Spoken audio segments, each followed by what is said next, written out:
अस्सलाम वालेकुम नाज़रीन, ACC हेल्थ चैनल से आपका मेज़बान डॉक्टर के सिद्दीकी। आज का टॉपिक है link between low sperm count and miscarriage. National institute of health की इनफर्टिलिटी की एक स्टडी जिसमें 172 अफराद ने हिस्सा लिया। 60 अफराद के स्वेब कल्चर या ब्लड कल्चर के अंदर जो कि इनफर्टिलिटी के पेशेंट थे, बैक्टीरिया आइसोलेटेड हुए। वो बैक्टीरिया इकोलाई, स्टेफिलोकोकस, क्लेस्पेला, इंटरकोकस, क्लाइमेरिया या नाइजीरिया कोनाकाई आइसोलेटेड हुए, जिनकी वजह से फिर स्पर्म मोटिलिटी डिक्रीज़ हुई, उनकी मार्फोलॉजी में इफेक्ट हुआ, डीएनए इंटीग्रिटी पर फ़र्क पड़ा। यानी कि फिर डीएनए इंटीग्रिटी के अंदर क्या हुआ कि स्पर्म के हेड टूटे हुए थे, उनकी टेल टूटी हुई थी या डबल टेल थी।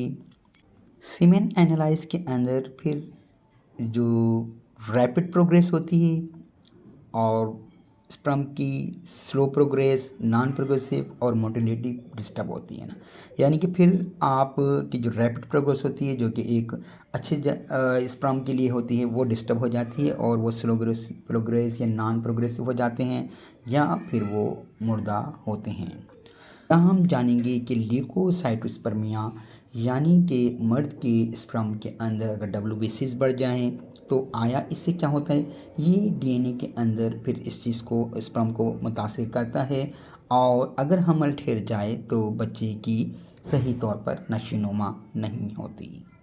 मर्द के स्पर्म को बैक्टीरिया स्पर्मिया यानी मर्द के स्पर्म के अंदर इन्फेक्शन हो जाता है तो उसकी सीमेन का कलर येलो हो जाता है और उसका जो एसिड होता है वो एसिडिक होता है।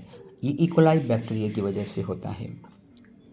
तो यहाँ इलाज करते वक्त आपने ख्याल रखना है कि आपने इलाज, अगर आपके पास इकोलाई मेडिसिन है तो 1 mg की एक डोज दीजिए। उसके बाद मेडोरोनियम 1 mg दे के एक्सरे 30, थ्यूजा 200 और डामियाना क्यू इस्तेमाल करवाई जाएगी।